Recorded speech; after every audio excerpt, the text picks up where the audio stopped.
Right. So we've been making a few assumptions in order to help us to go ahead with the modeling, and that's what we will continue to do now.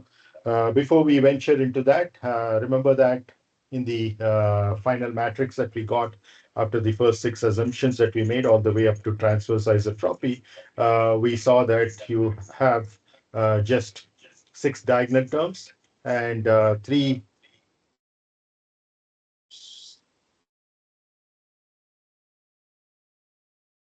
uh, six diagonal terms and three off diagonal terms, which are, of course, repeated because it's a symmetric matrix. So there's six as well, right? So these nine, you see, if you took only the off diagonal terms, they are all essentially Poisson's effects because we are in a special kind of a direction, which we call as the specific orthotropy or principal material directions. Okay. Uh, is there an issue? Are you guys able to hear? Yeah, okay, good. So because of that, I just want to mention a few things which we probably are aware already from the isotropic material point of view, because that will then tell us how exactly uh, the thing happens in the case of the orthotropic, transversely isotropic material, which the composite is, right? So coming to and relation which you probably know, usually written better in this particular form, G equal to E divided by 2 into 1 plus nu. Okay, and if we rearrange that, this is not V, this is nu. This is also nu. Okay, so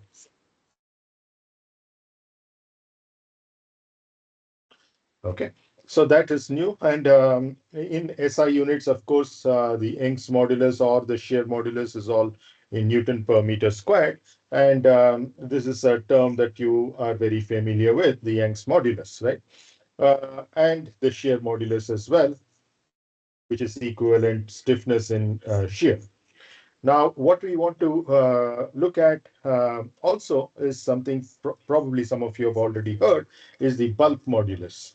Okay, the bulk modulus is essentially something that tells you how much the overall size changes without having any distortion, whereas the shear modulus is essentially measuring how small the distortion will be for a given material and a given loading condition, boundary conditions. Okay, so the bulk modulus is essentially your change in volume that is happening because of a unit force and the reciprocal of that, which is essentially is the same in different directions. Of course, it's a bulk modulus, so it's essentially for an isotropic material because the Young's modulus is the same in all the directions. We have a very simple relationship between K and E. Okay, so that bulk modulus K is therefore given by E divided by 3 into 1 minus 2 nu.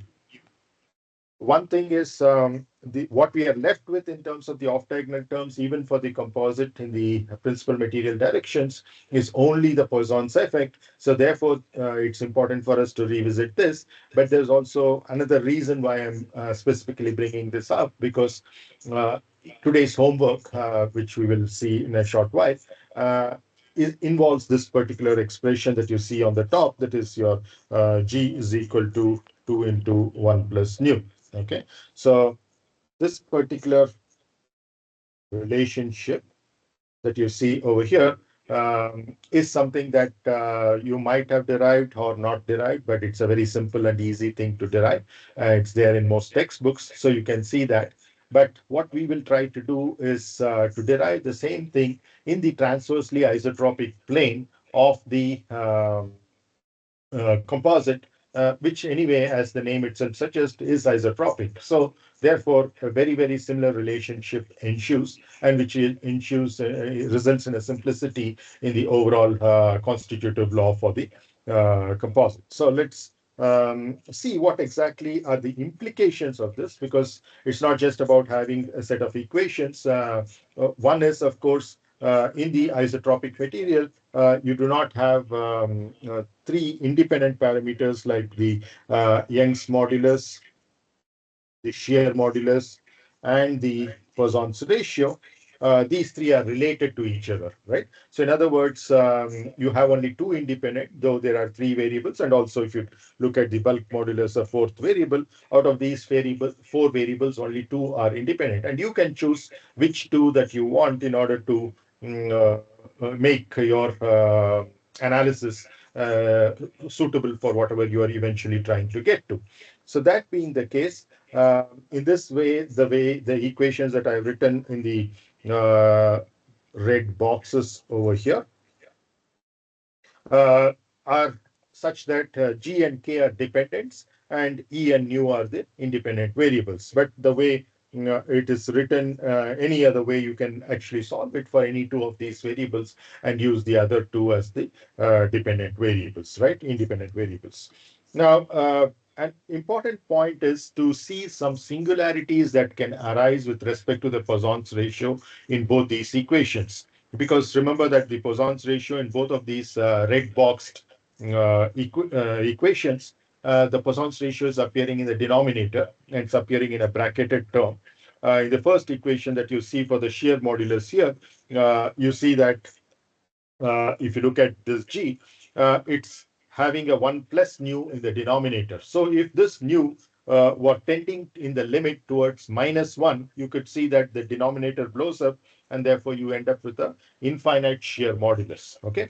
So in fact, if you plot this, this is what you would get, G by E for that ratio of G by E. In other words, you take the E this way to the denominator over here, then you get 1 by 2 into 1 plus nu. So if you plot 1 by 2 into 1 plus nu, this is the kind of curve that you get, which means that there is a singularity occurring at -1.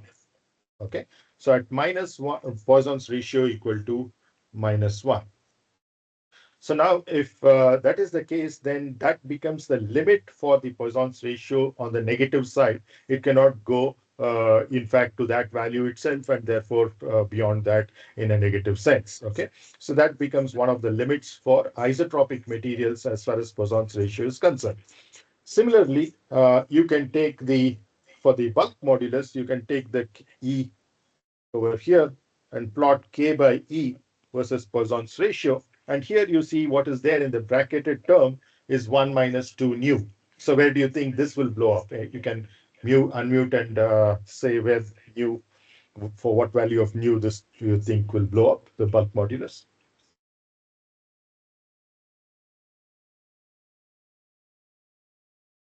I think 1/2. Can you repeat that? Would 1/2 be Yeah, that's correct. Yeah. So 1/2 is a very special value for the bulk modulus. So now if I plot K by E, which is 1 by 3 into 1 minus 2 nu, so I can take the 3 into the bracket and make it 1 by 3 minus 6 nu. So then you see this is the kind of plot that we get. And you see that it is getting blown up over here for the nu that you mentioned, which is tending to 0.5. Okay, even here it would be better to not say equal to, but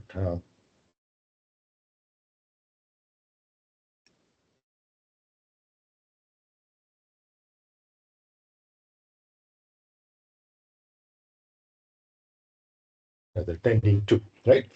Because it cannot actually reach there for isotropic materials. Now, you see, therefore, now you had a lower limit over here, which is the minimum value of nu. And similarly, now you have from the bulk modulus, you have a maximum value of nu, which is 0.5.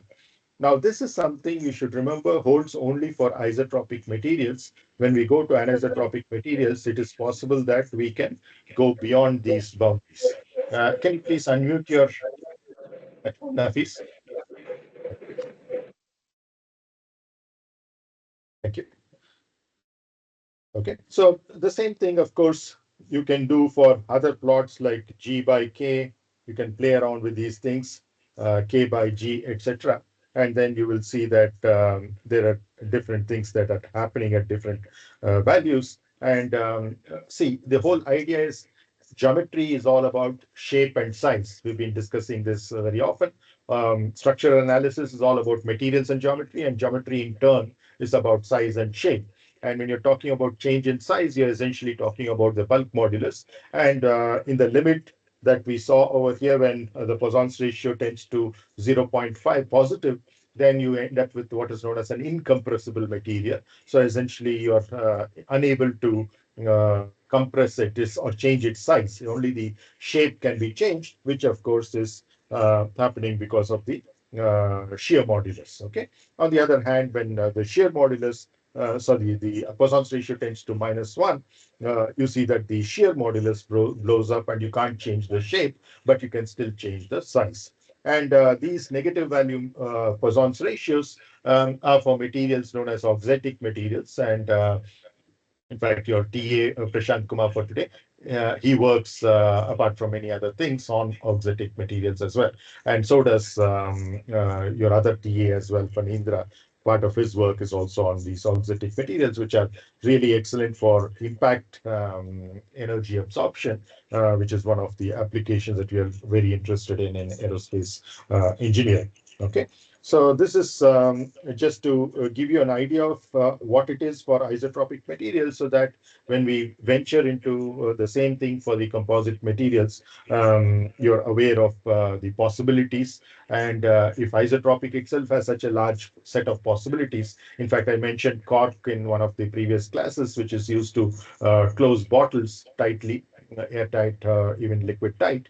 And that is essentially a material which has about zero Poisson's ratio. And so, in other words, cork is essentially a derivative of a particular wood. So, in other words, these kinds of materials occur not only in an engineered sense, synthesized by engineers, but also in terms of um, natural materials. Okay, so in fact, if you look at wood, you can classify them as hardwood and softwoods, and pretty much every softwood is a natural auxetic. So that's a huge class of materials, but it's auxetic not in all the directions, only in the off-axis directions. You know, the wood has grains.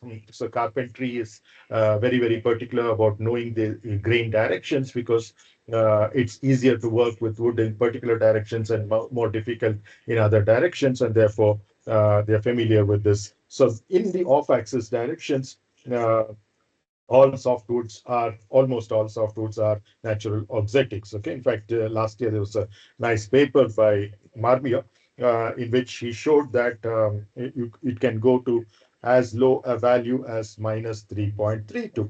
Now, you might be surprised. Just now we said that the minimum value that the Poisson's ratio can go to is -1, but here this is much lower than that, -3.32. How does that happen? Anybody?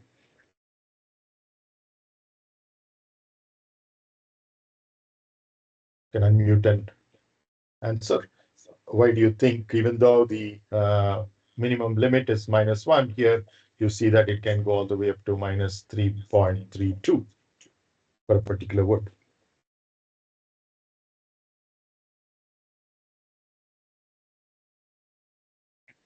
Anybody? Any guesses?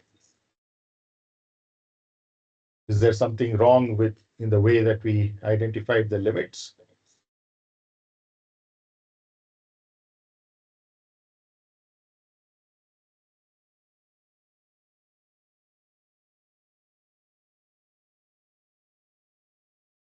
Yeah, nobody has the answer for it. Okay, fine. So remember that we said these limits that we talked about, whether it is 0.5 or -1, which is more of interest to the question right now, are the results that we got in the case where we had assumed the material to be isotropic. Okay. So it's under isotropic assumption that these limits exist. But now we're talking of wood, which is a natural composite, and it is not isotropic. It's an anisotropic material, which is why the directions are important. That's what we mentioned, the off-axis directions. And in a particular off-axis direction, you can see it can go for a particular kind of wood, Crypteria saponica, but in fact for all softwoods. But this is a special case where it goes as low as minus 3.32. Okay, so it's important to be aware of, though as engineers we try to do a lot of things, nature has done many of these things much earlier, and it behoves on upon us to try and understand how nature has done it so that we can intelligently adapt some of these things to engineering structures. Okay. Now, it's not just about wood. If you look at single crystal materials, which are again very, very important for futuristic aerospace applications, especially in the engines. In fact, some of the top engine companies like GE, Rolls-Royce, already Pratt and Whitney are all having some of these single crystal materials which they look for turbine blade kind of applications. Whereas wood, as you know, has been applied in aerospace structural construction, or historically it's been something that has been used. So whether it is the past in the history or the future in terms of aircraft engine turbine blades for much lighter engines, you isn't and higher performing engines in many different senses, including the lower SFC or specific fuel consumption for better being more environmental friendly, then you end up with natural auxetics, the single crystal materials. So that's a huge advantage. There are many other advantages of a single crystal material in terms of maximizing its strength and stiffness, and therefore its specific strength and specific stiffness as well, because the density doesn't change. But in addition, the negative Poisson's ratio helps in impact energy absorption, various other utilities that are there with these materials. Any material which has a negative Poisson's ratio, we call it as an auxetic. Uh, Many of the auxetics are synthesized by engineers using different microstructures which are repetitive in nature. So specifically, for example, a very simple kind of structure that you can see is if a microstructure has, let's say, this particular shape, M, and inverted M or a W, you have a structure, microstructure like this. In other words, the entities that go into it, let's say the atomic structure or the crystalline structure, has units over here, and this is the repeating shape throughout. Then you very clearly see that if I apply a force in the horizontal direction, then when you typically in all materials, you see that, of course, this will extend along the x1 direction, so which is along this. And let's say this is the x2 direction. So in Poisson's parlance, we know that if there is a Poisson's effect and a non-zero Poisson's effect, then you know that the Poisson's ratio is given by minus gamma 22 by gamma 11 when you're applying only sigma 11.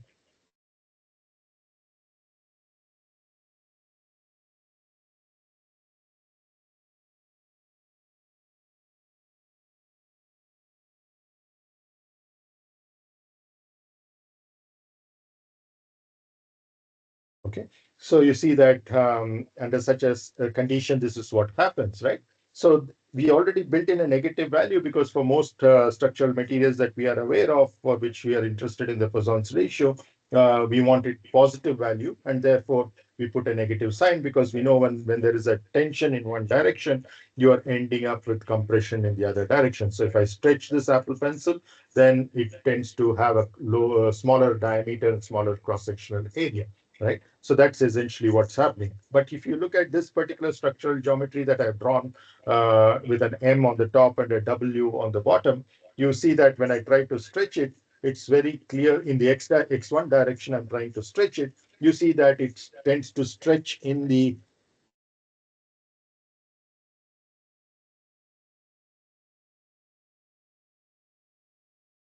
white x2 direction as well, right? So in other words, an extension in one direction causes an extension in the other direction as well, which is essentially a negative Poisson's ratio, because both gamma 22 and gamma 11 will be positive in this equation that we have written for nu. And because of the negative sign we have introduced in the, this is a definition. So I'll put a triangle over here to indicate that it's a definition. So you would see that it is negative, right? So this is just one example of a microstructure, a geometry, either which you can create in a much larger length scale than are typical of crystals. But you can also do many other kinds of shapes for which this happens, and you can play around with the parameters of that apart from the actual type of shape in order to maximize the negativeness of the Poisson's ratio to arrive at whatever is the design requirement that you have for a particular application of that material. Are these things clear for you so that we can move on to where we left off from in the last class? Have any Yeah. questions related to this?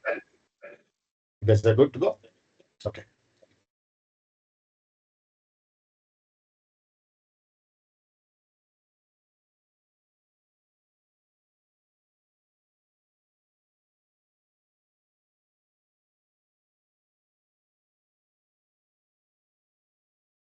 Be able to see the slide now? Yeah, thumbs up. Yeah, we can see it. Yeah. Okay, good. Thank you. So this is what we've been doing in structural analysis. The question that we are interested in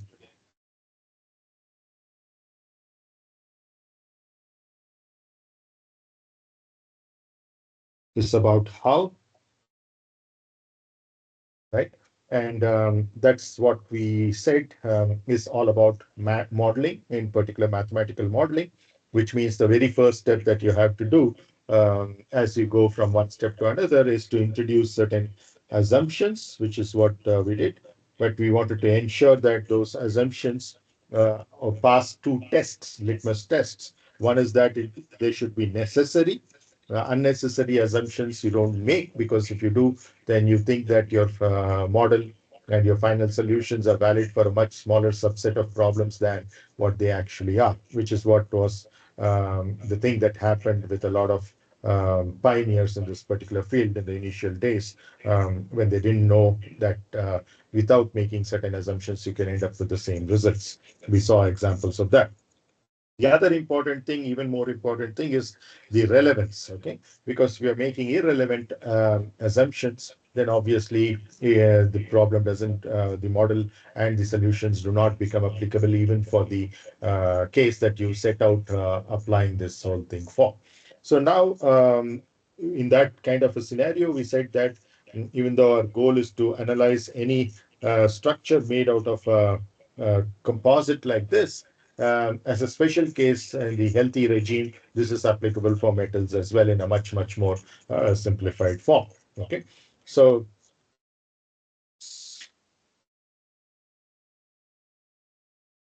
yeah. So the first assumption that we made, even before making any assumptions, we said that there are many different strains, some of which can be asymmetric, but most of the strains are symmetric, which means that your gamma KL is equal to gamma LK. And we just wanted to take advantage of that, which means that instead of 9 independent strains, we had only 6. Okay.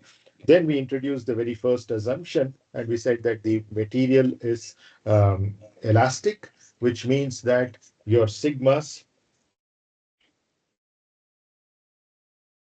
are functions only of the gamma KL.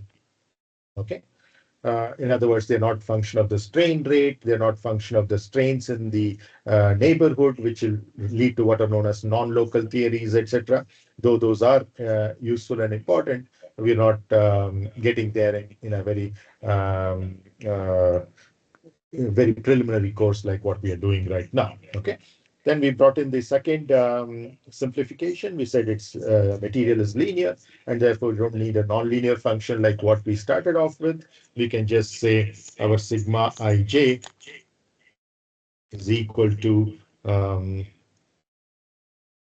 fourth order tensor, measure numbers ijkl into gamma KL, where we introduce a concept called the Einstein's summation convention, where there's a repeated index being summed over its entire range.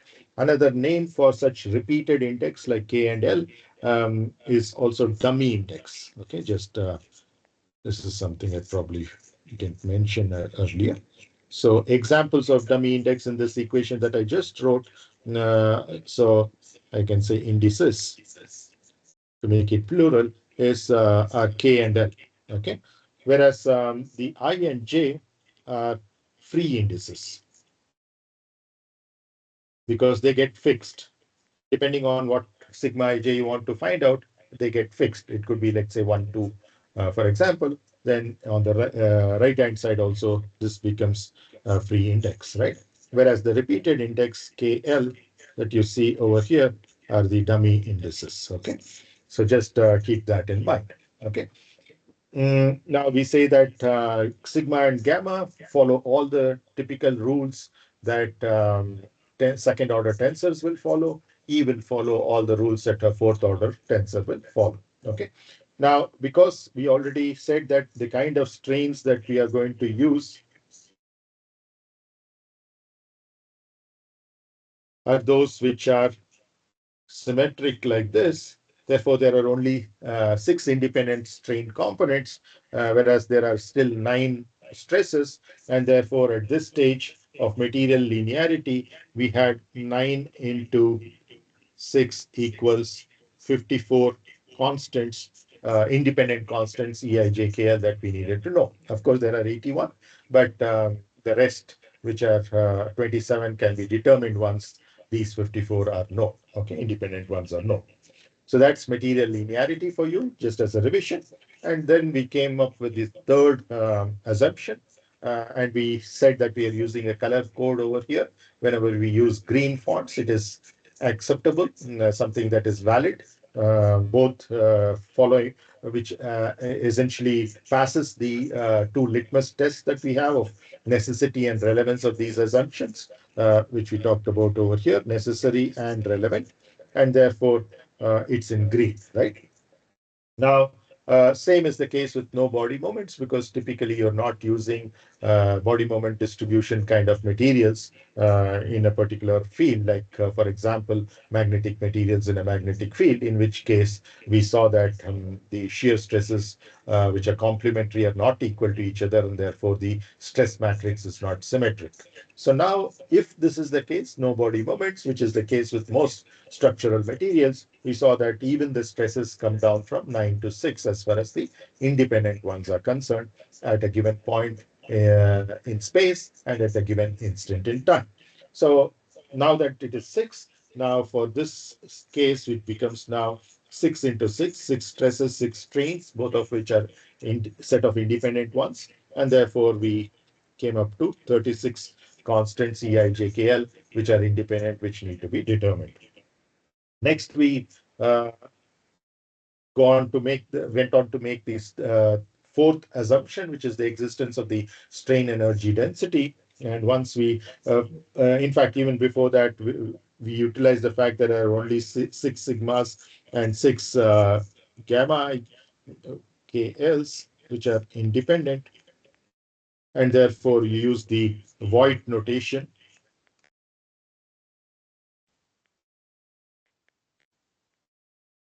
And when we use the void notation, we were able to express this sigma as just a sigma I, and this as just gamma j. And with I and j, unlike the default values going only 1 to 3 for a three-dimensional body, we are saying that this goes all the way from 1 to 6. Okay. So therefore, instead of the E matrix or E fourth order tensor, we introduced a Cij, which will relate sigma I and gamma j. And that's what we started working with beyond that point in time. Once we introduce this fourth assumption of the existence of a strain energy density, which we wrote as, let's say, U3D, joules per meter cube, then we said that that can be written as half sigma I, gamma I. So it's a repeated index I, which is a dummy index, and therefore there is an implied summation according to Einstein's summation convention over this entire range, which in this case is I equal to 1 to 6. Okay, so this is an summation over I equal to 1 to 6, not 3. as is usual for Latin indices that we use. Now, this particular existence of the strain energy density, we saw that because now sigma I can be written as Cij times gamma j, you can now prove that Cij equal to Cji, which is what, again, something that we did, which we called as the major symmetry, and therefore we said I and j over here are equal to each other. I mean, if they are interchanged, the C values remain the same, and therefore we have a symmetric matrix. So that 36 constants that we talked about over here uh, became just 21. Okay, so that was the existence of strain energy density. Then we brought in certain aspects about the material itself. So far, we've not been talking about symmetries in the material. The first thing that we talked about in terms of material symmetry is to consider, like, let's say, like the first top ply or lamina in this particular sketch schematic that you see of a composite laminate at the bottom of your figure, or for that matter, the bottommost one, where the structural axis is parallel to the principal material directions, because the fiber direction is one of the directions in which we have introduced a coordinate measure or axis, and therefore the unit vectors, and the other two being perpendicular to the fiber direction are all principal material directions. And when you have something like that, you introduce planes of symmetry.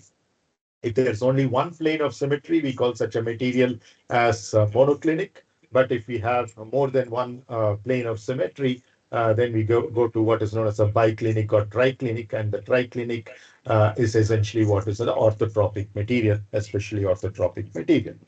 Now, whether you have a biclinic or triclinic, the simplification in your C remains one and the same. So in other words, even with just two planes of symmetry, you can see that the same level of simplification is possible with the introduction of zeros in your C matrix as we did in the previous example, right?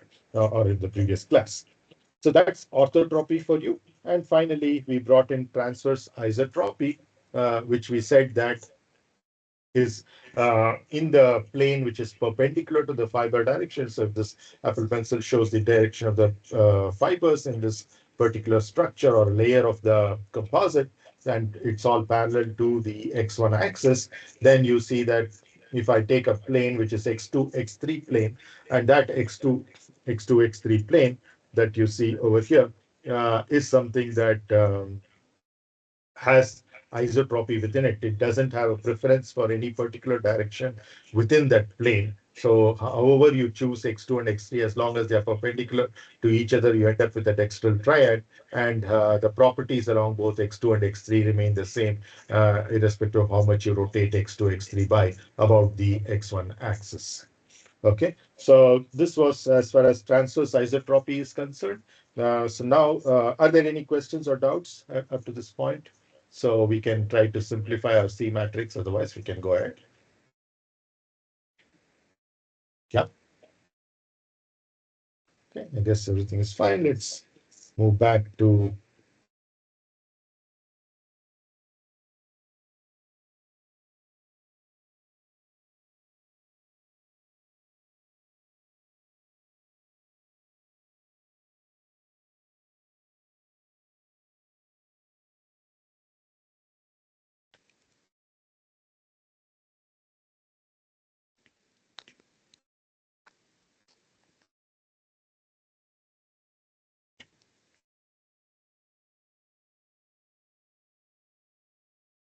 So the ordering of the shear stresses, we already discussed. There are two ways of going about it, using the Voigt notation and also using a mnemonic that the first shear stress misses a 1, the second one misses a 2, and the third one misses a 3, right? So now let's go about and populate this C22, C33, C44, C55, C66.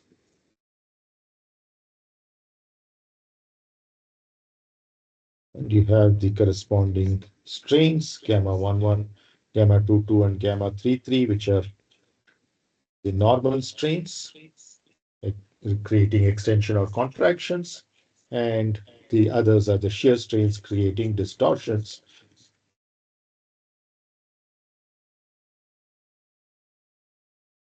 We also um, describe the reason for this factor of 2 as far as the shear strains are concerned, because we are talking of engineering strains instead of tensorial strains, because that's what we typically measure using strain gauge rosettes or bridges. And when we do that, it's essentially easy to think of it as a change in a right angle, like original right angle under the undeformed condition. How much is that right angle changing by is what is measured by this twice of gamma ij's where I not equal to j.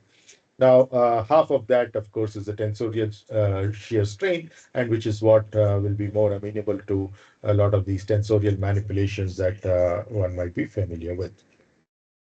Now, before we made the transversely isotropic assumption or even the orthotropic assumption, remember that we had a fully populated matrix. So we had C12, C13, C14, C15, and C16. Similarly, the other rows as well.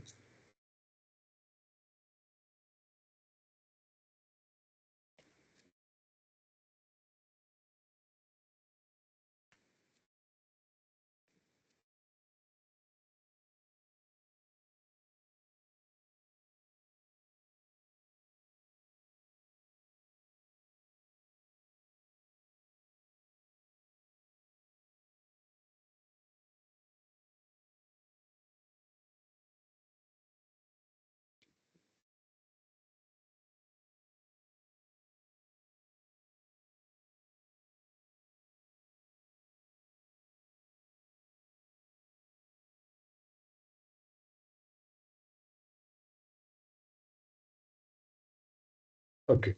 Now, we said that because of the existence of the strain energy density,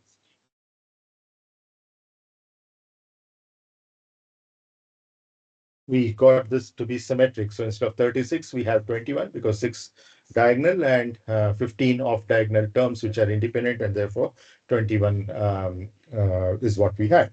Now, when we made the orthotropic assumption, we said that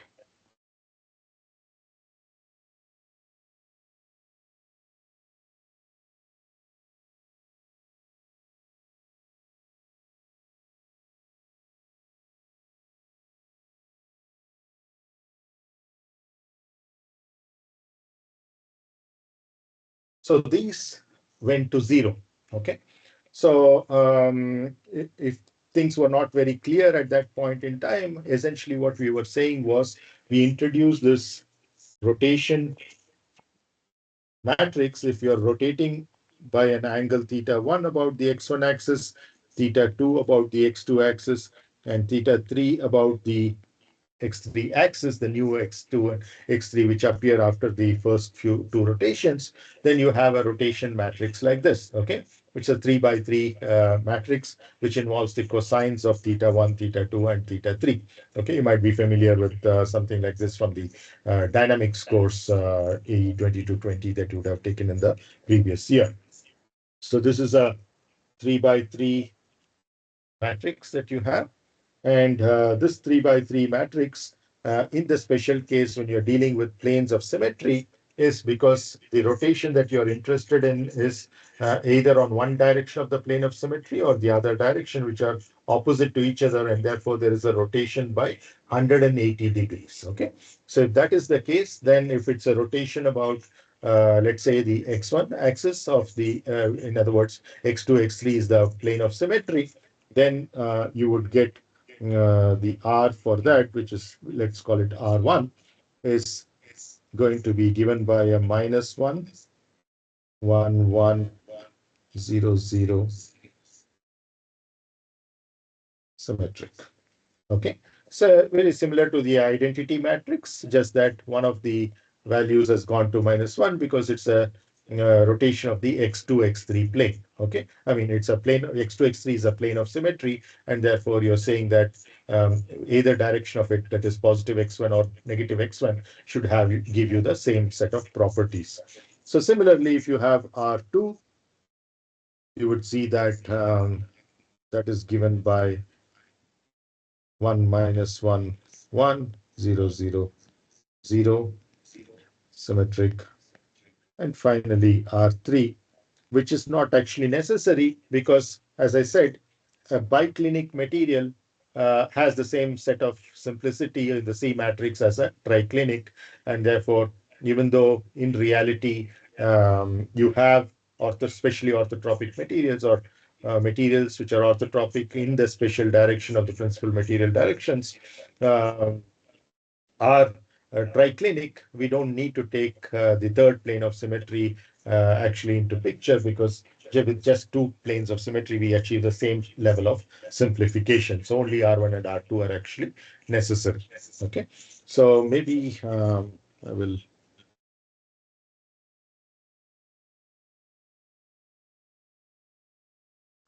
do, because I'll be using the elements of this. So therefore, I will call this as R1 and R2. So that I can write Rijs to refer to the elements of this particular material, right? Now, remember that C is not something that is mathematically rigorous because it's actually a fallout of your EIJKL. So, for example, if I take any particular C, let's say, for example, let me take C24. Use a different color.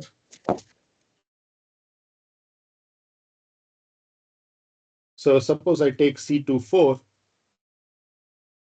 In reality, what we are talking about is a relation of the second row on the stress and the fourth row on the strain, right? So what we really are talking about is actually the C24 is actually an E, which is having the subscripts of the stress and the superscripts of the strain. So this is the fourth order tensor measure number that we are actually talking. We are just calling it as C24 for simplicity. Okay. If you look at it as C24, then it looks very, very simplified, innocuously simple.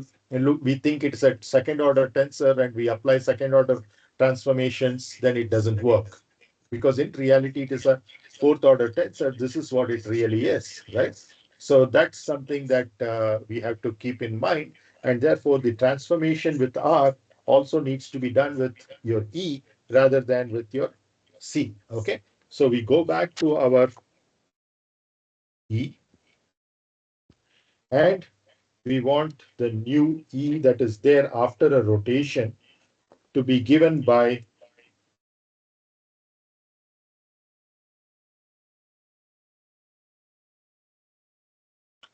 after a plane, because it's a plane of symmetry, the two E's should be relatable to each other. And therefore, if I can call the new E as JK, okay, let me call this as IJKL MNOP. Okay, so I want to get after rotation about any one of the planes of symmetry. Let's say we want to take R1, which is about the which means that the x2, x3 plane is a plane of symmetry.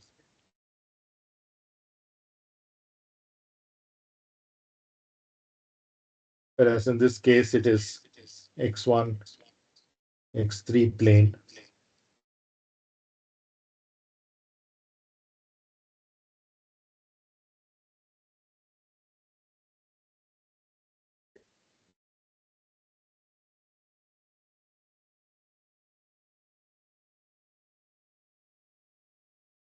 X2, x1, x3 plane is a plane of symmetry. Okay, let's take one at a time. So let's see if we take what happens if you take R1, then the transformation that will be there is to have four R's actually multiplying this, the measured numbers of R, and which will be given by your I, J, K, L. And the second one is your M, N, O, P.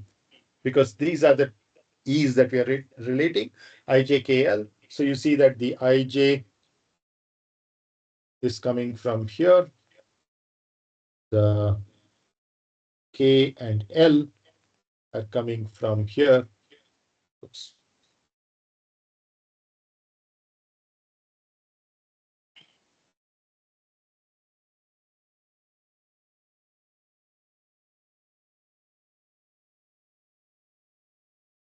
I and J are coming from here, K and L are coming from the top, and your similarly your M and N are going over here, and your O and P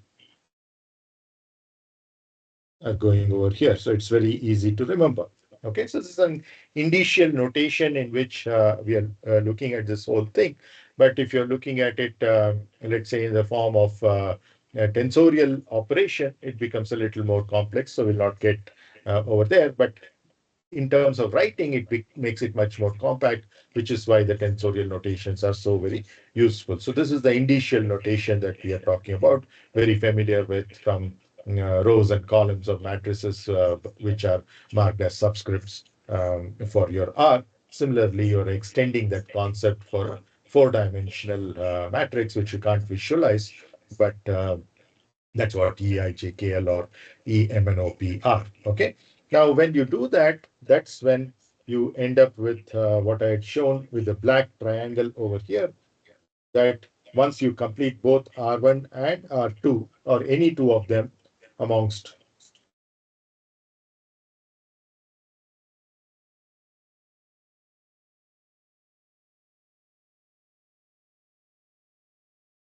any two of these R1, R2, R3, once you apply, you will see that whatever I had shown over here will become zeros. Okay. So now if you introduce the third one, it doesn't make any additional simplicity, therefore it's not necessary. Okay, so that's orthotropy for you. So this is based on the assumption of orthotropy plus using axis along the principal material directions. Okay, together this is called as specially orthotropic material.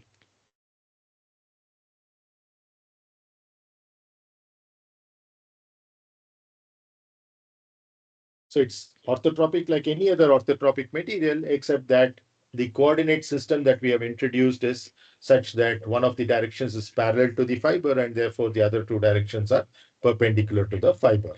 But in the plane which is perpendicular to the fiber, it can be along any two directions as long as they are mutually orthogonal to each other. Now, on the other hand, for the same material, if you introduce a different set of coordinate axes, then in general, you can have a fully populated matrix 36. But even there, you will have only 9 independent coefficients. So here, in this case, you have 9 independent constants and 12 non-zero ones, because there is a symmetry of the matrix, and these three terms that you see over here will appear here as well.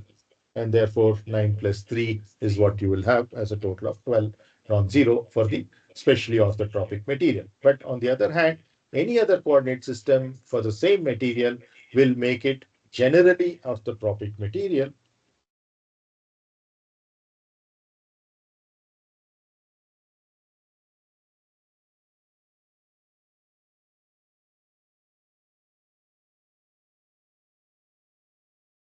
In which case, because of the transformations through any arbitrary R that you're seeing over here, will make it 36 non-zero.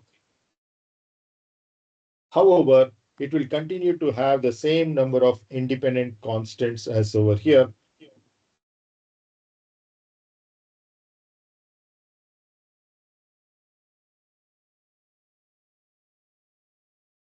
as far as the material stiffness is concerned.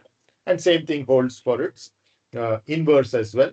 We discussed this in the previous class that the compliance, which is denoted by S, is given by the stiffness, which is denoted by C inverse or vice versa. And we also saw that this is something that the stiffness is more useful for computational or theoretical works. So, like derivations or implementation in a finite element analysis, for example. On the other hand, your S, which is the compliance,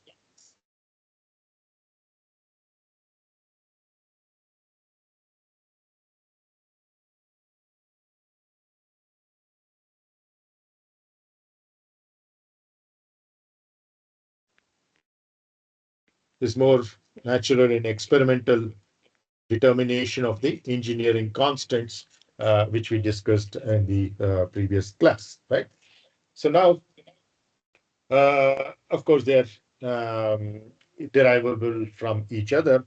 And when you have a lot of zeros, and especially orthotropic material, some of them just become reciprocals of their principal diagonal elements if there are no other non-zero elements in those rows and columns, which is what happens with the shear terms.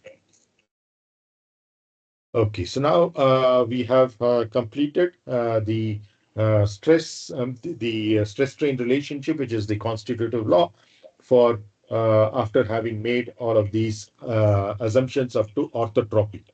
Now we come to the next assumption, which is in terms of the transverse isotropy.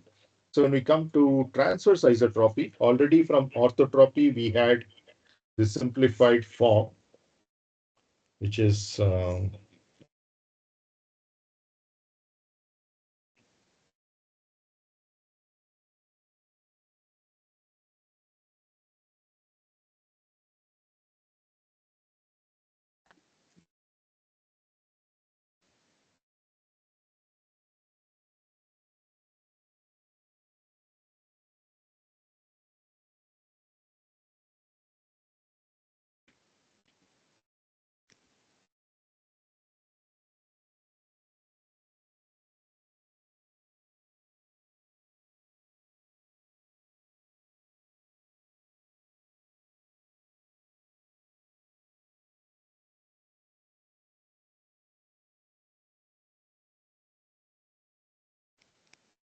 and we have all of these as zeros,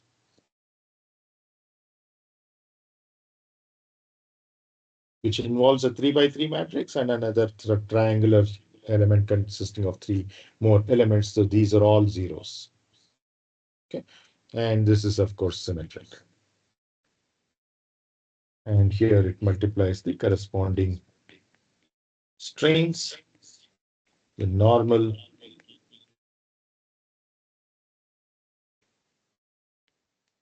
first one missing a 1, the second shear strain missing a 2, the third one missing a 3, and of course it's cyclic in nature, 2, 3, 1, 2, 3, etc. Right? Now, you have, as we already just mentioned over here, we have, even in the generally orthotropic case, only 9 independent coefficients, which is what we have indicated by the C's on this within this particular matrix. 6 of them on the diagonal and 3 of them off diagonal, but non-zero will be 9 plus 3, even in the case of the specially orthotropic material. Now, if we introduce, so this is orthotropic and specially orthotropic. Okay. Now, if we add the final assumption that we made, which is transverse isotropy,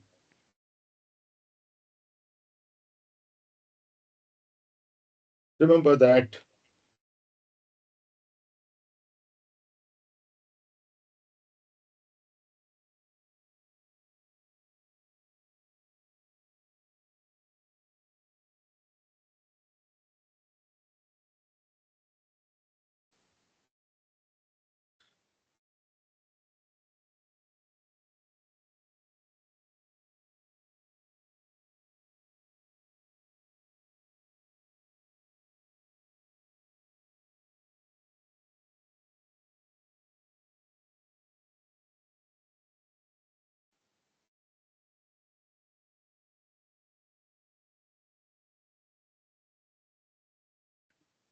we have a situation like this, and suppose we have a layer in which the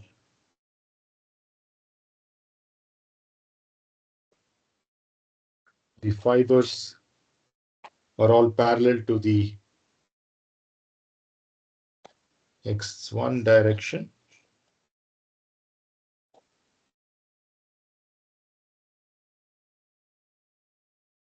So here you see that if I cut this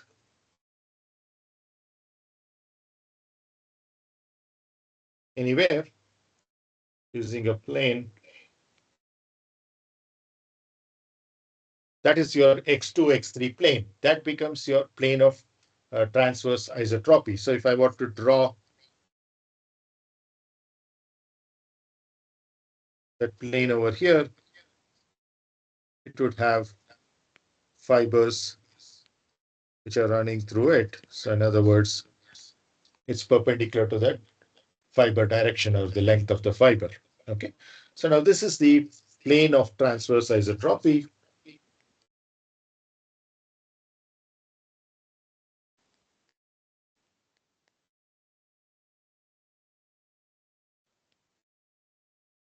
In which you have the coordinate system x2 and x3 only, right?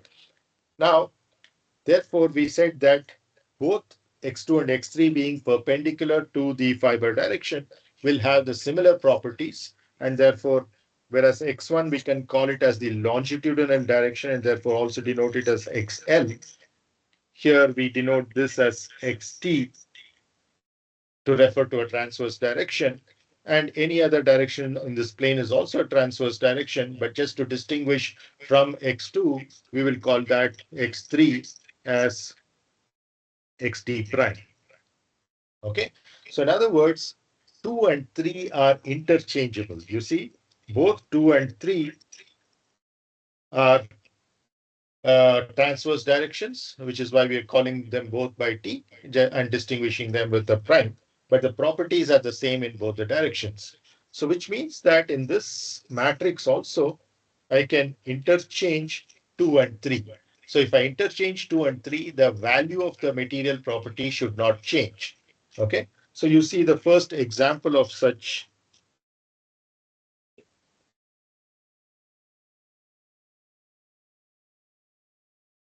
a case is where you have 2 here and 3 here, right? The other thing being 1, which is common for both.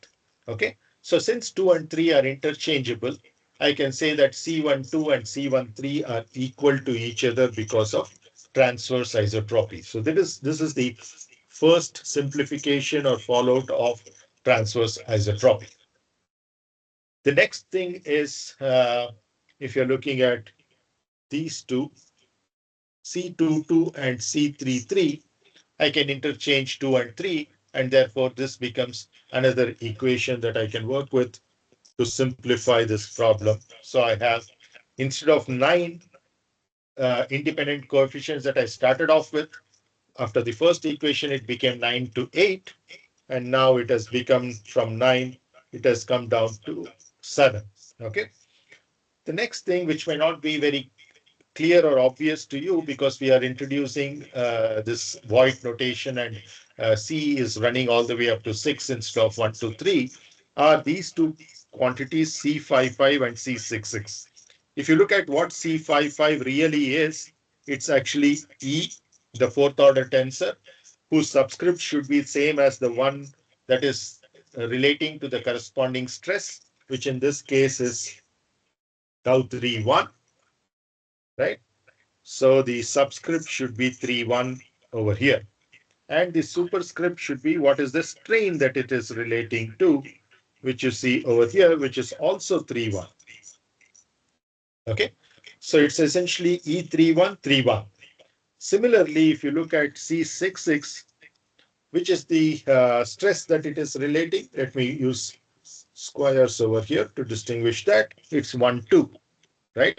So the subscript for E should be 1, 2. And which is the strain that it is relating. C66 is relating gamma 1, 2, and therefore its superscript should be 1, 2, right?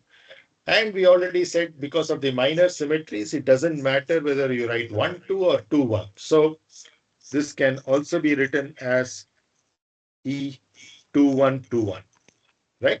This is E3131 and this is E2121. Now, all that is happening between these two is 2 and 3 are interchanged, right?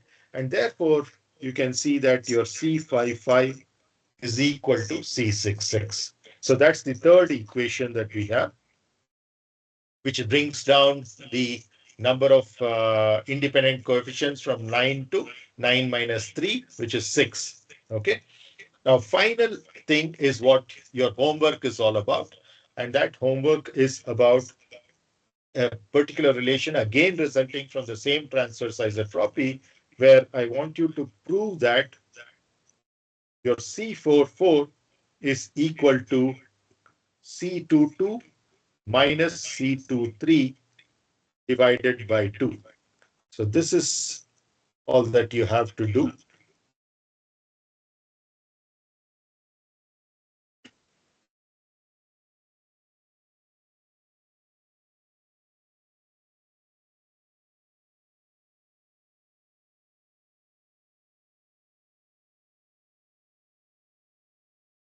You have to prove that C44 is equal to C22 minus C23 by 2. And if you look at it, what is actually happening is C44 is the shear modulus in the plane of transverse isotropy. Okay, so this is directly related to, it's not equal to, but directly related to GET prime. Okay, in fact, it is equal to 1 by that. Okay, um, sorry, yeah, it is GT2 prime itself because we're dealing with stiffness. And the compliance would be 1 by GTT prime, and the inversion of that, because other elements of that row and column are all zeros, it will just be the reciprocal of that, which is GTT prime, okay? Which is nothing but similar to the isotropic material we were talking about. G is equal to E by 2 into 1 plus nu, where we didn't need any subscripts because all the properties were direction independent. They didn't depend on the direction, and therefore we didn't need any subscripts over there. Whereas here we do. On the other hand, your C22 is nothing but your 1 by ET, right? And therefore you see that that is in some way related to this E. Already we saw your C44 is related to G, your C22 is related to E, and C23, remember, is a Poisson's coupling between the 2 and the 3 directions you see over here. So that is associated with this nu. So all of these are not equal, but just that they are um, directly related to that. So you go back and see how you can prove the C44 equal to C22 minus C23 by 2. The procedure is exactly the same that is used in an isotropic material to prove that the shear modulus is the Young's modulus divided by twice 1 plus the Poisson's ratio. Just that we have to use the appropriate symbols over here, the subscripts, because uh, the of the direction dependence in a plane which is perpendicular to the plane of transverse isotropy is superior properties compared to this particular plane. I hope the audio is clear and there's no echo for you all. Yeah, thumbs up. Yeah, thank you. So is this homework clear? Do you have any questions on this particular homework?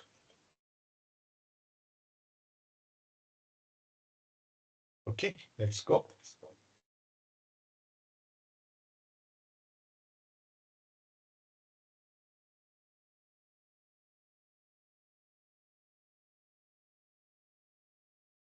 So now we have made all the simplifications up to transverse isotropy. Maybe I should also say the number of coefficients, because Remember, this is the fourth equation. Okay, we talked about three equations earlier. This is the fourth equation which you'll prove as part of your homework. So in other words, you had nine independent coefficients over here. And once you introduce transverse isotropy, you got four equations, which means you can eliminate four more of them, implies you have now 9 minus 4 equal to 5 independent constant material constants. Okay. And typically what they are taken as is your longitudinal Young's modulus in terms of the engineering constants, the transverse Young's modulus, the Poisson's ratio, which is nu LT. Remember in micromechanics, I showed you a derivation of EL. I showed you a derivation of ET, and I asked you to derive nu LT, which was very similar to derivation of EL, and you also derived GLT, which whose derivation was very similar to ET because those were reciprocal kind of relationships. Okay, so those are the four.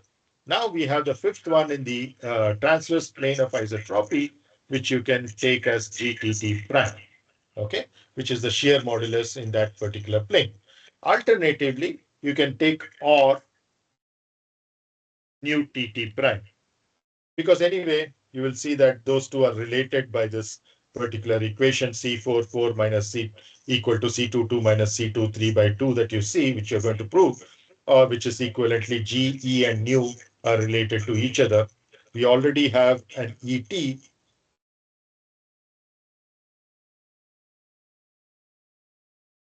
So we already have an ET over here. We have a GTT prime and nu TT prime. These three are not independent of each other. Okay, they are all related to each other through that equation that you're going to prove, and therefore that's the reason why I said or. Okay, so you don't need both GTT prime and nu TT prime. Only one of them is enough because the other can be obtained from the other two. Of course, between ET, GTT prime and nu TT prime, only two are independent. So any two of those can also be used. Okay, you can eliminate ET and use just GTT prime and nu TT prime because you can get ET out of that. So this is a set of five properties that is good for any 3D composite. Okay.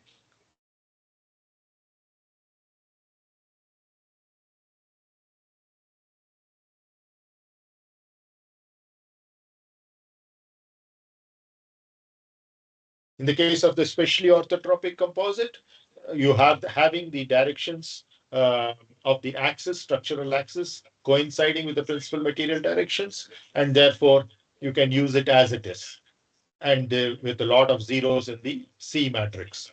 But if you're looking at any other direction, you get a generally orthotropic material, and in that case, you can have a fully populated matrix, but still this holds that it is only five independent properties, and those five independent properties are this, and your fully populated C matrix will be a function of these five plus the angle theta, which is the layup angle, which is the angle the fiber makes with the structural axis in that particular plane. So for example, if you look at the plan of a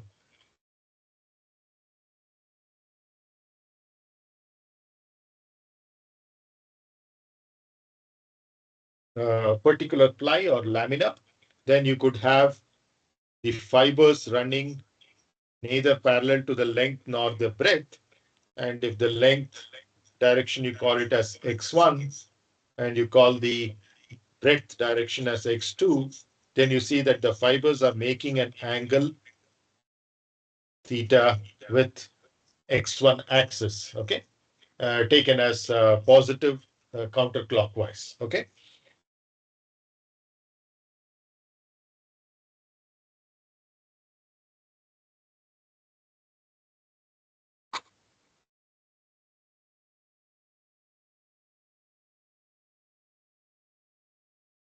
So if you know these five things that I've put in the green rectangle, and you know this theta. So totally 6 parameters. One is geometric parameter, of course, that is theta, which showcases the design option that you have chosen for a particular layer. And you have these 5 parameters that are material properties. Then you can get all the properties irrespective of which direction the fibers are. That is whatever theta is. Okay. So this is something that we have arrived at up to this point in time where we have made these 6 assumptions. Are there any questions so far? Good to go.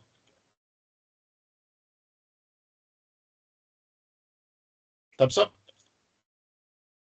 Yeah. Okay.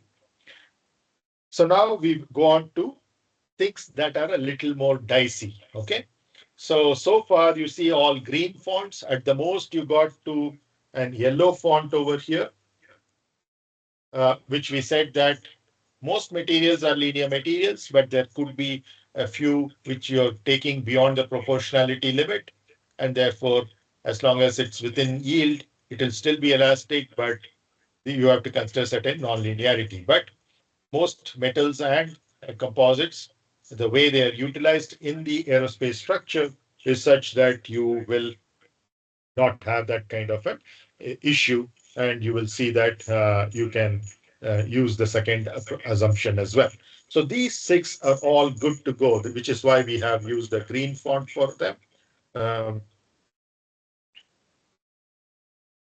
Now, the 7th assumption onwards, which we will get into right now, are going to be ones which are going to have issues. And that's why we will see we'll be using red fonts over here. One that some of you might be familiar with is called as the plane stress state. Okay.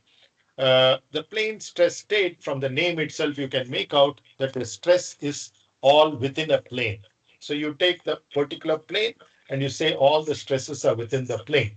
And the plane that typically is talked about is the plane of the lamina itself. Remember, we are still in mesomechanics. We are not dealing with what we are talking about as a laminate over here. Okay. But what people tend to do is to start applying this plane stress state approximation to the laminate as well. Okay. Which is multiple layered and therefore has a certain larger thickness compared to the individual plies. We said that in the previous class, we mentioned that typical ply layer thickness is about 0.125 mm, and you use 80 to 100 such plies. So you end up with something like 12 mm or so as the overall thickness of the laminate, right? Now, what does this plane stress mean is that will become clear if I introduce a coordinate system for this. Let me clear the pen marks over here. Let me use a different color.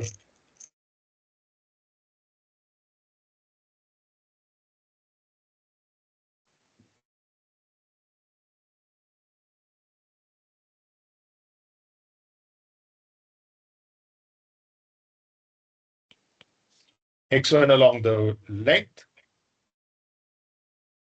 X2 along the width, and X3 along the thickness. Okay. So now the plane stress, when we say, obviously there is a plane associated with it. And that plane that we are referring to is the plane of the lamina itself or the laminate. And that's essentially your X1, X2 plane.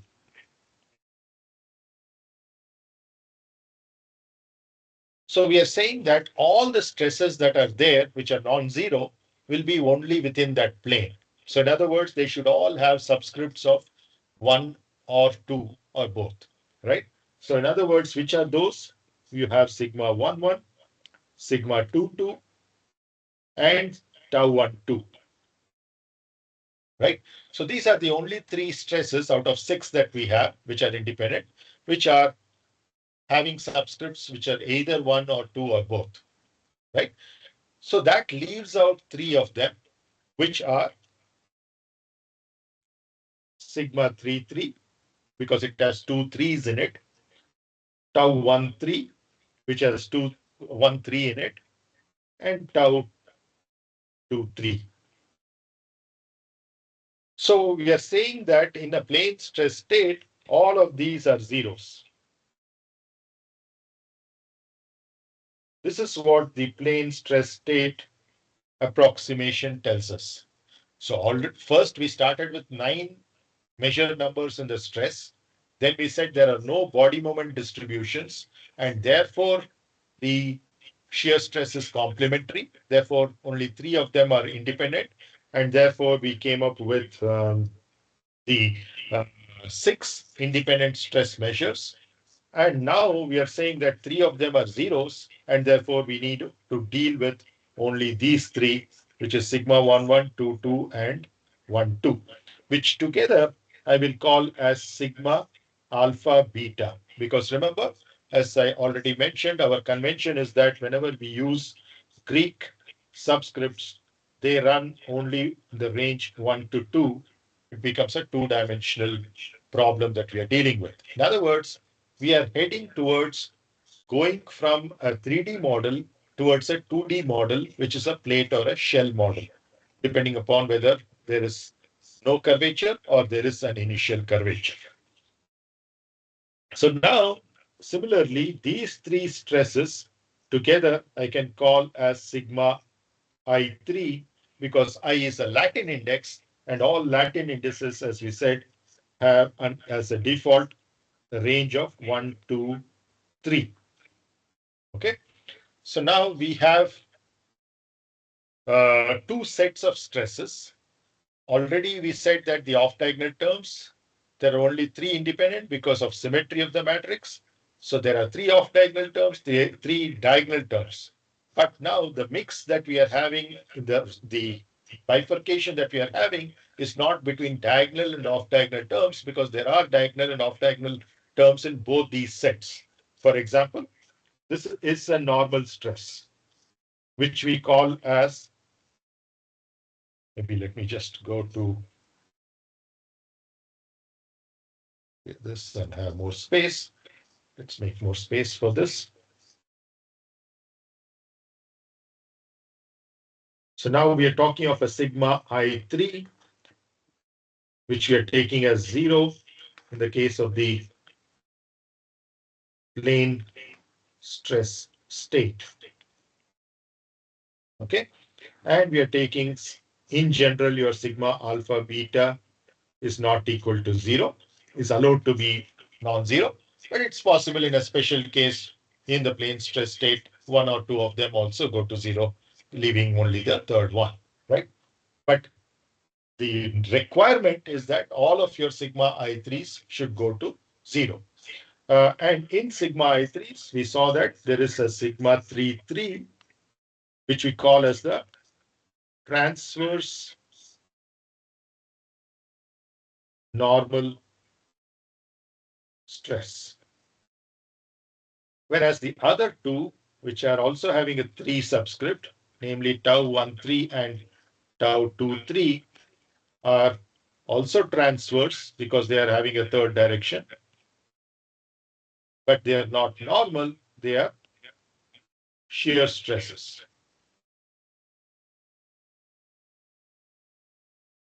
Okay. On the other hand, your sigma alpha beta also has 2 categories within it. There are 2 which are normal, which are called as in plane normal stresses. Because they are within the plane of the lamina or ply. And then you had a tau 12, which is again in plane,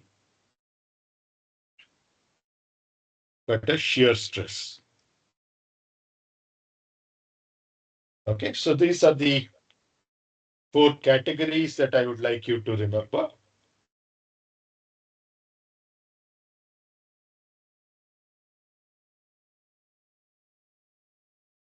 And we are setting this, all the top ones, to 0, as you see over here. Okay, that is what plane stress state actually refers to. Now, why is it that I put that in the red font over here? As I said, if I have green font, that is something which is passing the litmus test of necessity and relevance. Okay, both these questions are answered in the affirmative. Yes, all assumptions are necessary, all assumptions are relevant.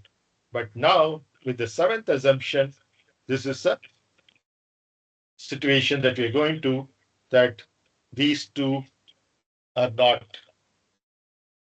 in fact, in the affirmative. In fact, both of them, even if one of them is not in the affirmative, then it's a dangerous approximation or assumption that we are making.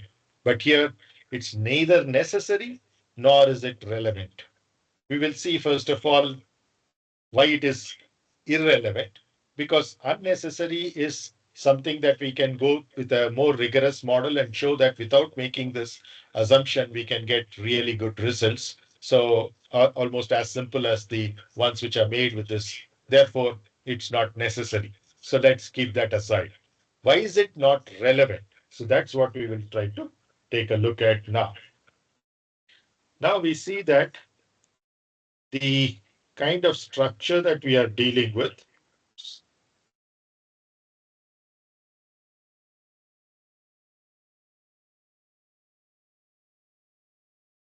is a laminated structure, right? So whenever there is a lamination, there is also a possibility of what is known as a delamination, which is essentially two adjacent layers getting debonded from each other, right? So when two adjacent layers are getting debonded from each other, that can happen if and only if it is peeling out, which case the stress that is there is sigma 33, or it can shear off, in which case the stress is either sigma 13 or sigma 23. Why are all these having 3? Because the interface, which is the layer, which is between two layers, is a plane which is perpendicular to the x3 direction. Because we have introduced the coordinate x3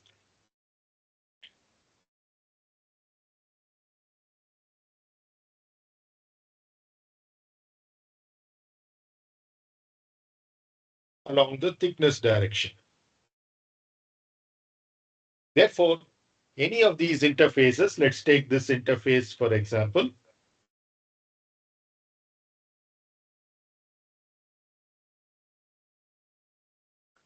If you take this interface, for example, which I'm marking in red, you see that that plane is perpendicular to the x3 direction.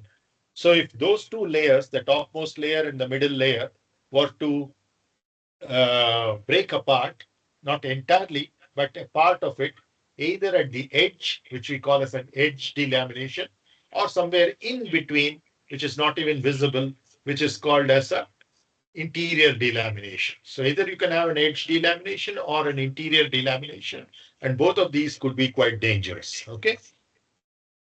Now, because to start with, they might be small, but as the stress continues, either it continues at the same value or increases or fluctuates, then there is a possibility that this size of the delamination might start growing. So you have already initiated the damage through delamination. Now that can start growing and eventually it could be catastrophic. So, which is why this becomes important for us to be able to predict delamination, whether it will occur or not. And if you want to predict that, if you make the plane stress state approximation, which you see over here, which I'm showing with an arrow, sigma I3 equal to 0, then according to this, delamination will never occur because there's no sigma 33 to pull these apart. There is no sigma 13 to shear these apart in this direction, and sigma, there's no sigma 23 to shear these apart in the third direction as well. But in reality, all these three stresses exist in non-zero values, and this is what causes, once they go beyond a particular value, either one of them individually or as a combination, all three of them or two of them can cause delaminations. So That is the reason why this is not a relevant approximation to make. And that's not the case only with composites, because the dangers of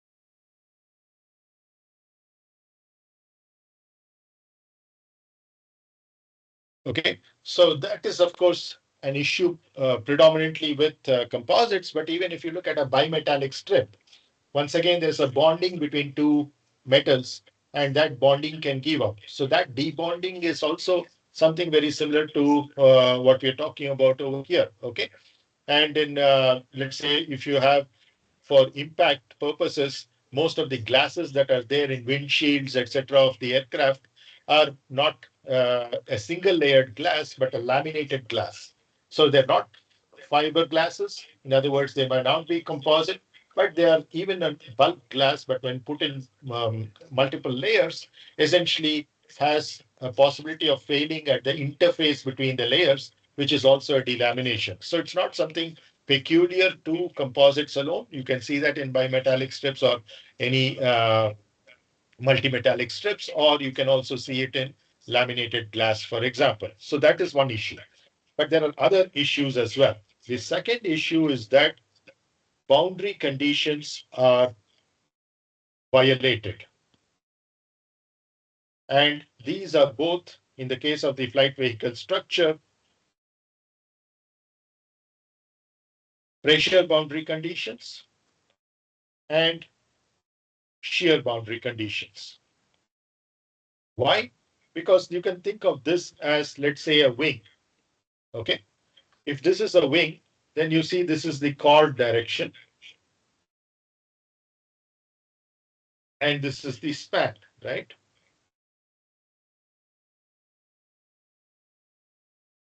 Now, the direction of the flow field is this, V infinity, okay, far flow field. When this comes, you know that, of course, this is a panel which is a part of a much larger wing, let's say like this.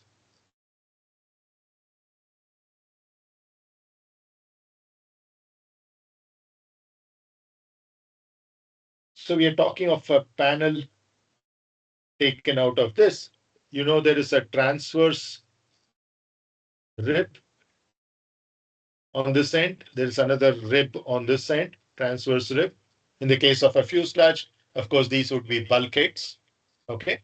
And then you could have, let's say, a spar running over here, or a stringer in this case, all of which are either riveted or attached in some way through bonding, or they can be co-cured and integrally manufactured. Now, this panel, if you look at, it has certain boundary conditions. If you just blow this up, which is what has this particular construction as well, that particular panel has multiple boundary conditions. One boundary is with the spar, which is could be, let's say, riveted or adhesively bonded. Another with the transverse rib, and yet another with a different transverse rib and adjacent transverse rib, and then, let's say, with a stringer. Okay. So this is almost like a pinned kind of a boundary condition. You have fully simply supported boundary condition plate or panel over here. And it's a curved panel because you see that the top surface of the airfoil, and this is the bottom surface, right? How is lift generated? Because of the flow field having a certain angle of attack and therefore the pressure that comes at the bottom surface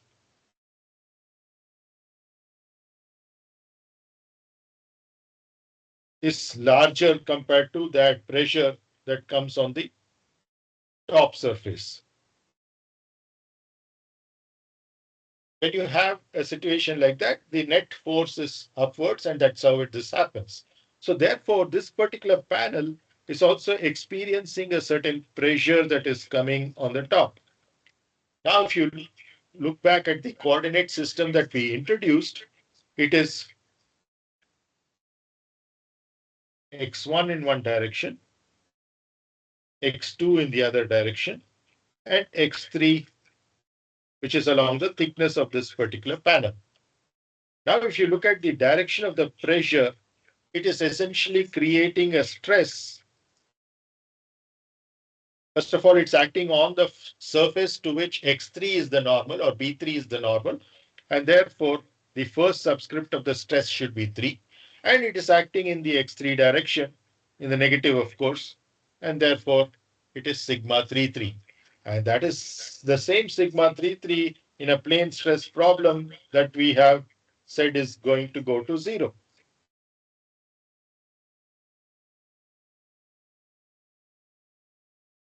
So you see that the top surface boundary condition itself is violated, that in reality you have a flow field that you see over here, and that flow field is causing a pressure distribution on the top and the bottom. And if you take any wing panel over there, which is a structural component, you are seeing that you have the boundary condition that it should actually be equal to P is being violated on the top surface. Similarly, if you look at the actual flow, if especially the Reynolds number is low, then you will also have a boundary layer building up on this wing, and which will cause a shear. And that implies that your sigma 1,3 is not equal to 0, sigma 2,3 is not equal to 0, which is okay, of course, also tau. Whereas this pressure is showing that your sigma 3,3 is not equal to 0 because of the pressure, right?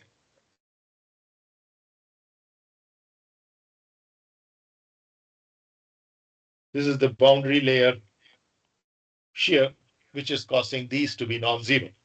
So we see that all three of the plane stress approximation, that is sigma I3 equal to 0, are all violated, which is what we mentioned here, that the pressure boundary condition is violated, the shear boundary condition is also violated. Okay, so this is the second problem that you're going to have once you make the plane stress approximation, which is, I use a strong word, dangers of the plane stress state assumption. Okay. The third thing that and it's also very dangerous, you're not predicting delamination because you're thinking that the structure is safe and it actually fails because of a stress which you always thought would be 0, and it's become non-zero, and it becomes the source for the initiation and growth of the damage. Now let's see what happens when you have plane stress assumption. Another issue that happens is the third one.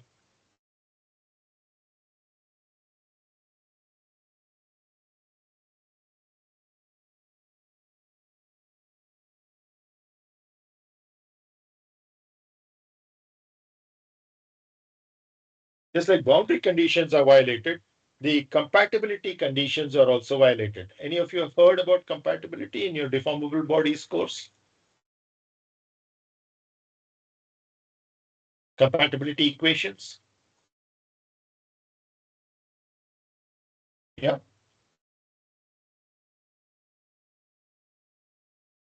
Have you? At least for me, we have not there. No? Okay. So it's a very simple thing.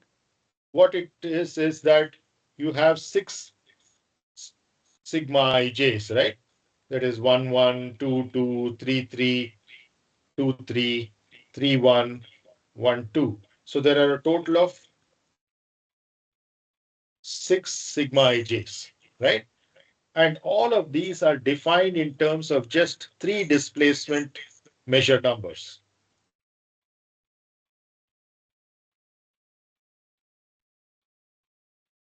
Which are the, let's say, UK, where Ks are running between 1, 2, and 3, okay, along x1, x2, and x3, right? So this is the displacement field. So you have three UKs, which are the three measure numbers for displacement.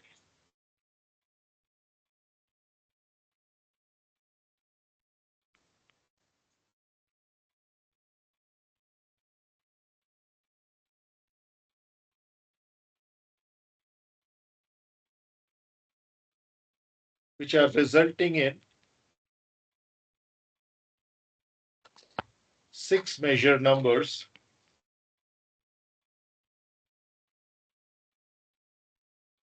for the strain field. Okay. So very simply put, you have sigma ij is equal to 1/2 dou ui by dou xj plus dou x, sorry, uj by dou xi. Even if you have a nonlinear term, it will be dou um by dou xi, dou by dou xj. Okay. So remember that this nonlinearity or quadratic term occurs in the green Lagrange strain that we introduced last time.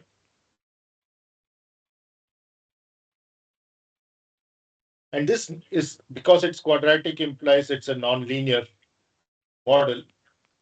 But the nonlinearity we're talking about here is not material nonlinearity, it's a geometric nonlinearity. Why? Because we're only talking of strains and displacements, so nothing to do with the material that we are discussing. So it's a material nonlinearity. And this kind of material nonlinearity is very, very common in every component of the aircraft, even in its normal operation, and therefore cannot be ignored at all.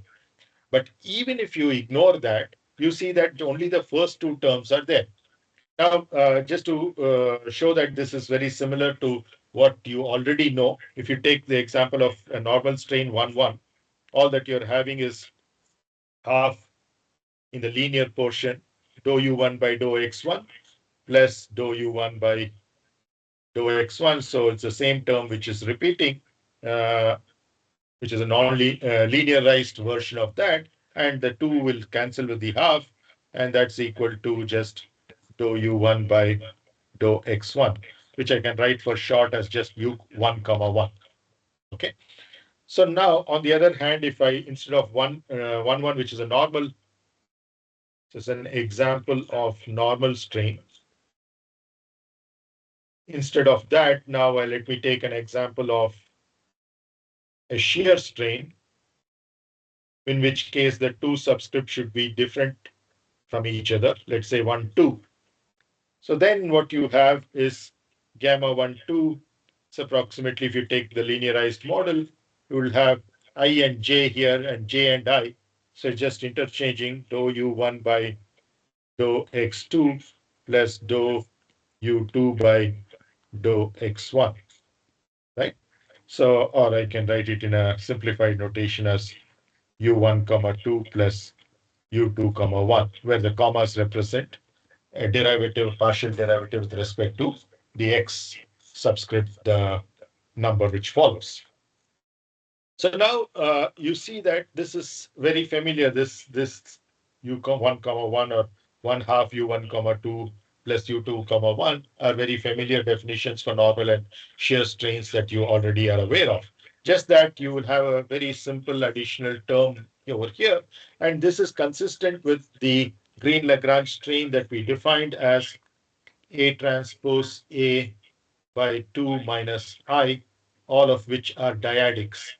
In other words, second order tensor, we said that our gamma is equal to this, a much more compact way of writing all the 6 expressions, or even if this is a symmetric strain, the green Lagrange, but something like Henke strain would be asymmetric as well. But in which case you'll have to deal with all 9 measure numbers. But here you deal with only 6 measure numbers. So now you see that the compatibility conditions that we started talking about is because you can't define all the strain measures, that is the 6 strain measures, independently. If you define the strain measures, all 6, then it is not possible to, in general, to get them from just 3 measure numbers of the displacement, because out of 3, you can get 3, but not 6 independent ones, which means that you have to have 6 relations between these 6 gamma ij's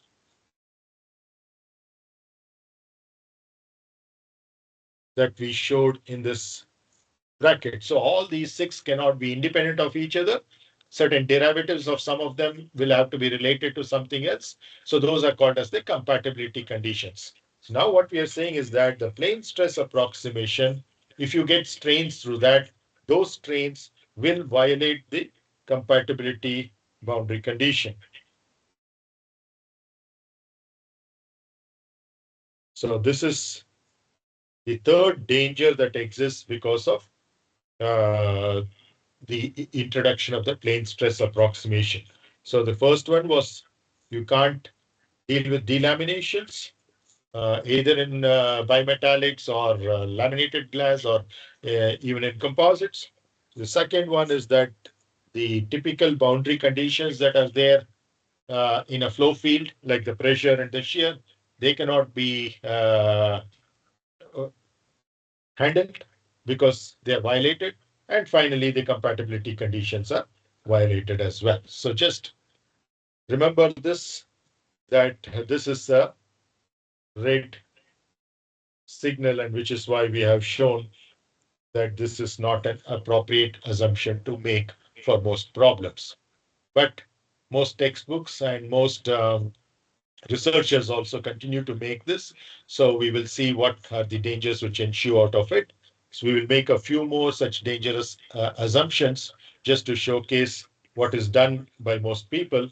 And then we will get on to, in tomorrow's class, the right way of doing things, or the much better way of doing things, where you're not taking any of these red signal ones. You're taking only the first 6 assumptions that we have made regarding the material, which are valid and therefore necessary as well as relevant. Necessary because it simplifies the work, and relevant because they are valid for all the materials in the range that they are used for most composite flight vehicle structures in general. So that's all I have for today's class. If there are any questions, I'd be happy to answer. Otherwise, you can break for lunch.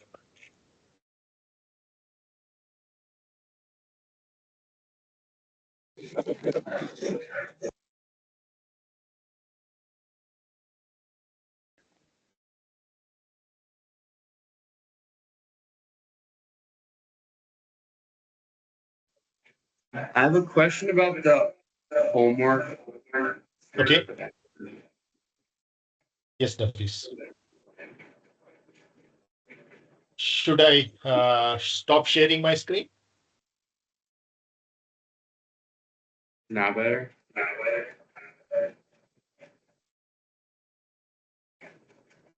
Come again? Um, so for the, can you hear me? Yes, I can hear you. Or do you want to show me something on the screen, or? Try to turn it all the way down. Okay, so for the homework, like with the fibers, like where it's like 5 Okay. fibers for each of the different types. Like when I was looking them all up, they all kind of like it was different between the epoxy matrix and the aluminum matrix, but like between the different like strength types, they almost always seem to like overlap. that a problem? Okay. Let me just stop presenting so that you can probably. Yeah, go ahead.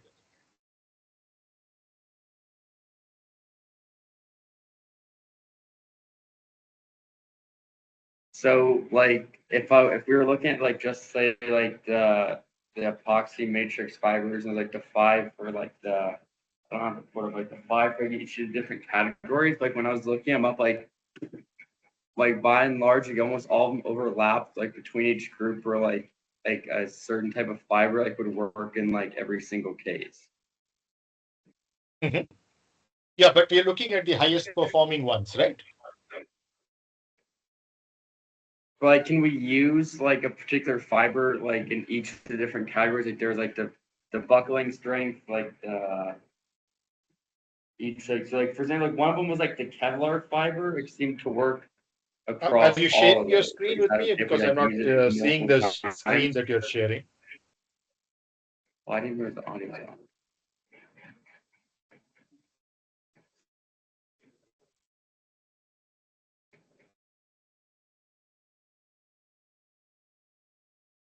You can share your screen so that I can see what exactly you're referring to. I don't have a thing. Okay, fine. You just want to describe it orally?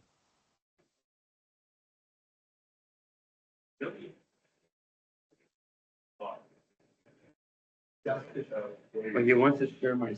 Yeah. If you think it will help. I Otherwise, don't that's have. fine. Let me pull it up on here. What?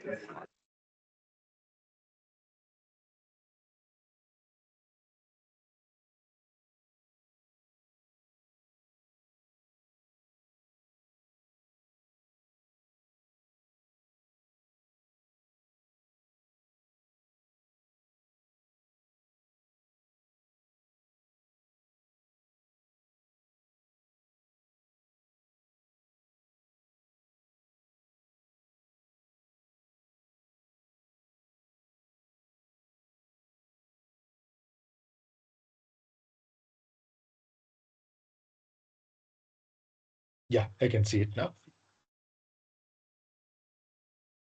I did. I tried to turn the volume down.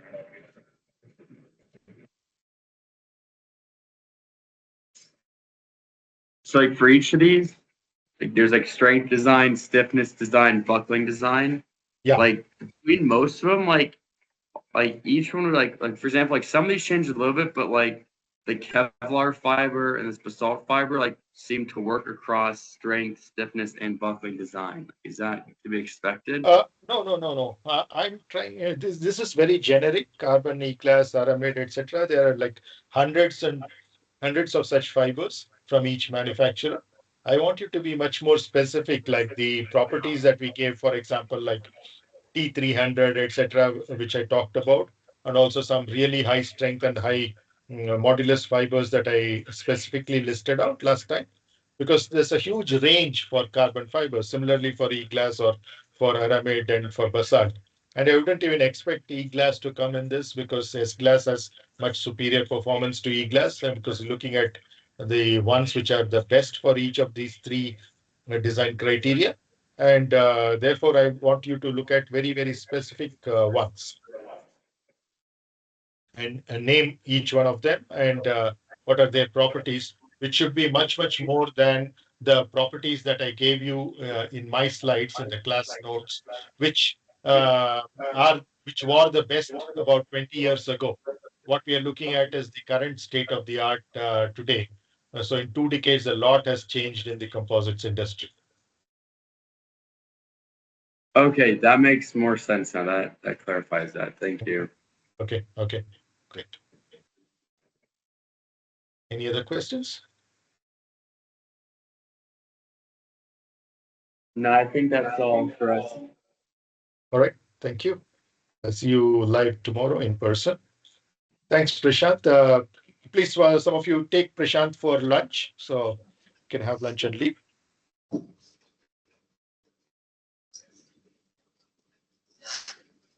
Thank you. Bye-bye. Okay, Steve.